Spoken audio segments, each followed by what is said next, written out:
Welcome back to the York Woods. My name's Dan York. We just got back from the 127 garage sales. Those garage sales range all the way from Michigan, I believe, down to Alabama, all along State Route 127. It's amazing. It's totally dangerous as far as driving. People are nuts, and if you don't think you are, you're one of those people who are nuts whenever you're driving up and down the road. Witnessed some accidents. We did about, I think we did about 60, 70 miles of it up and down through Ohio, and scored some great deals on some chainsaws. Got an axe, a couple other things too, so stay with me. I'm going to show you what I picked up. Just to kind of show you some of the haul that I did get. I got an old antique hand axe, Husqvarna blower, 1, 2, 3, 4, 5, 6, 7, 8, 9 or so chainsaws.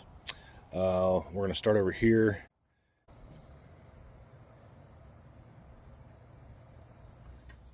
This is an old Remington 2.0.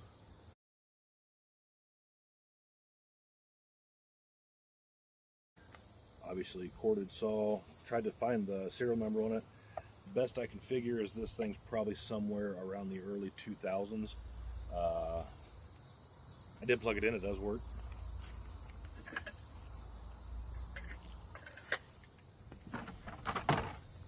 Next saw I found, old Craftsman.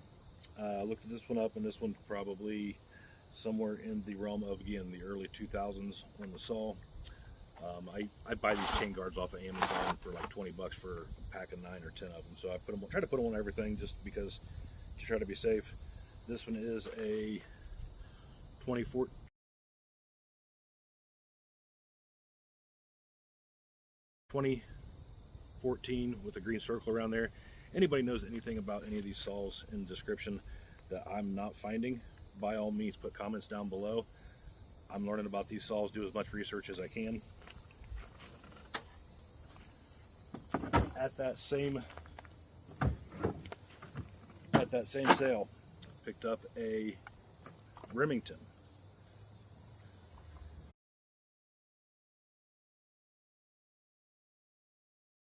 .59cc. These things are so cool. I got to look at them up the other day. They are almost like a cult following on them. The SL4 automatic oiler.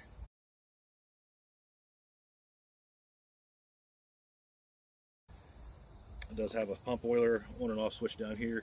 Look this one up. This one's from 1972. Is what the serial number is. It even has the original sales service sticker on there.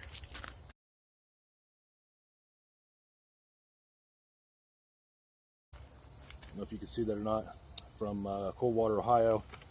It is Raffles Engine Service. Look them up; they are still in business. So I may reach out and contact them once I get this cleaned up and redone. See if they'd like to buy it back from me. This next one is the only one that I picked up that does not. I think it's locked up. A little Wild Thing. Not sure if it is a true Wild Thing or not.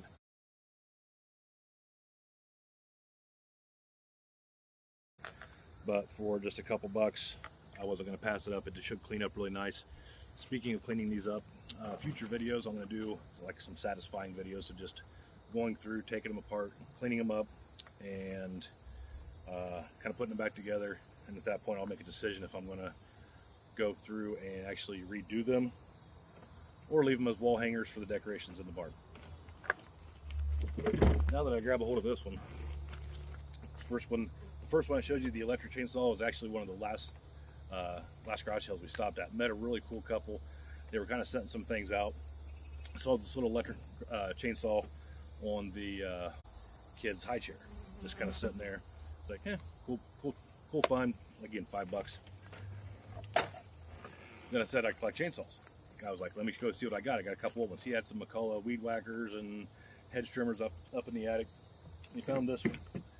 I have never seen a red Poulan Pro before in my life.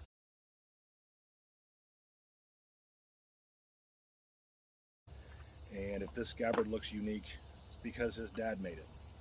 It's really kind of really cool barn find. His dad actually took and routed out a wooden scabbard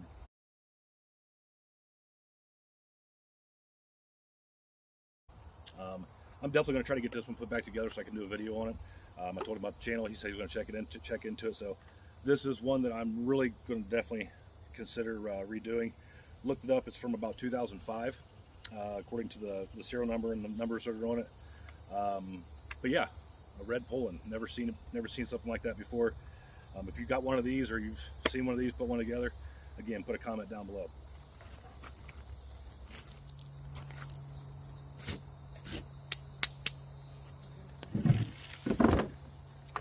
So as you go through, you meet some really cool people. This lady here just happened to have a chainsaw sitting there. Her husband switched to electric chainsaws and had this one sitting.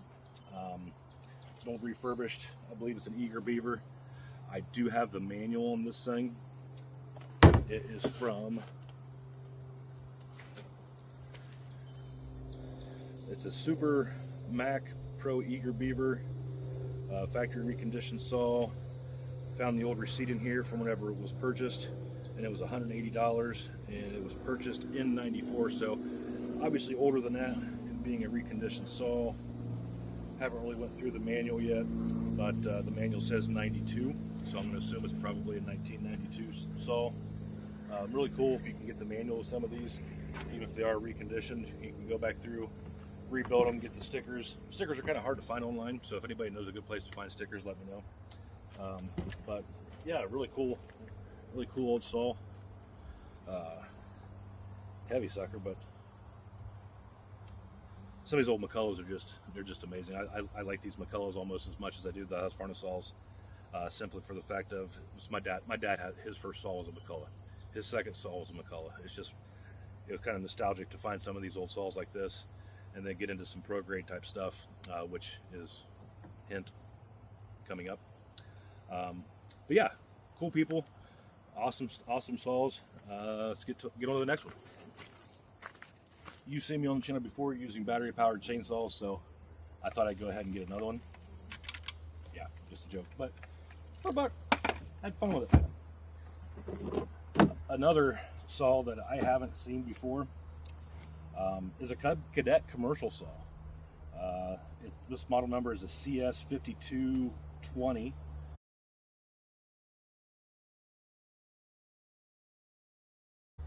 Guy who did this when I walked in, gorgeous barn, gorgeous property. It's got a couple cabins on the property that had some shiplap siding on it, rough sawn shiplap siding. Gorgeous little pond. Guy even had a buffalo. I mean, how cool is that to have a freaking buffalo as a pet for 20 years? But yeah, Cub Cadet commercial CS5220. I believe this one was, it says on the back here, Italy. I don't think it was made in Italy. But I'm going to do some more research on this, and I'll put these in, again, some cleaning videos I'm going to do. He actually switched over to a steel commercial saw, and I'm sure that was probably quite a jump up from something like this, but watching some videos and some other guys who've had these in the past, this seems like a pretty heavy duty saw.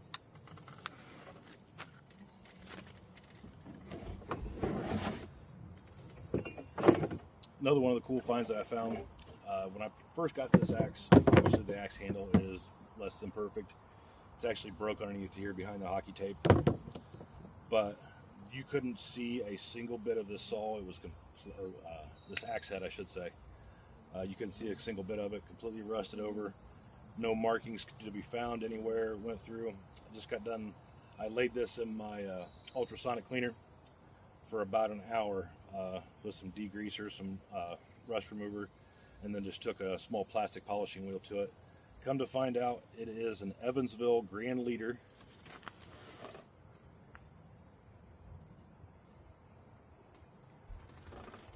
And on the flip side, it has a number 3, number 2.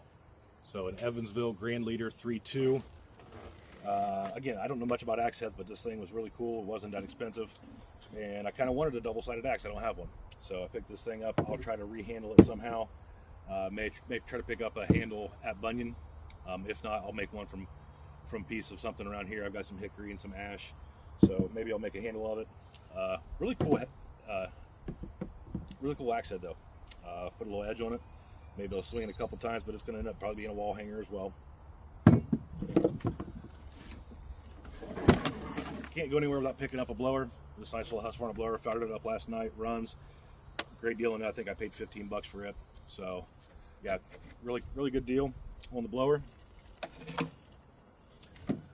One thing I have been collecting here lately is old antique saws, whether it be the bow saws like this or the two-man saws, one-man saws. This was $6. So, kind of a cool wall hanger. Those are the kind of ones I don't feel too bad about refinishing if I do decide to put a linseed oil finish on it or do anything else with it. But the one thing I've been dancing around with is this McCulloch. It is a big case. There's a big saw inside the big case. And again, I have the owner's manual for it. One owner, it was an estate sale actually. The folks who were selling it was their dad's. He logged every time he cut with it, how much wood he actually cut with this, and where he stacked it. Just shy of 9 total cords cut with this.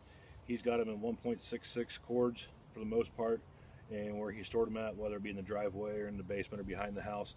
Kind of a cool little thing to have. This one is from 1977, and these old owner's manuals are so cool. They tell you everything on how to work the saw, where to oil them. This is a McCulloch ProMac 1010.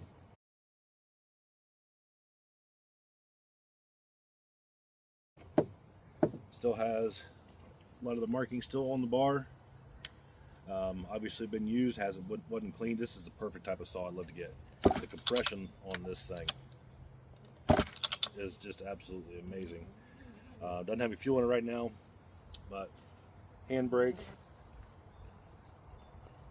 Again, a McCulloch ProMac 1010. I've wanted one of these things for quite a while. I've seen them around, just never been able to get my hands on one. Right place, right time. Definitely going to try to make sure I get this one up and running. Once I do a good thorough cleaning on it, I'll take it apart, get everything back to as clean as possible. This gentleman even had the McCulloch branded file, McCulloch raker gauge, and a raker file, all from McCulloch. This guy took his time. He really knew what he was doing. So some of these old garage sale finds, kind of fun. I really hate going up and down the 127 during these garage sales, but I've been having a fever here lately of buying some old antique saws or some older saws and cleaning them up. Probably something I'm going to do this winter. I'll probably do a whole series of going through and just doing satisfying videos on cleaning up old chainsaws. I got a good solid 15 or 20 of them around here floating around that need a good cleaning on top of the ones I use daily. So look out for that. That's going to come up sometime probably this winter. If you like this kind of content, click the like, subscribe, comment down below. Please do. I appreciate it. And again, we'll see you next time. At the end of the day, keep finding good deals. Sometimes you run across some great ones. Take care.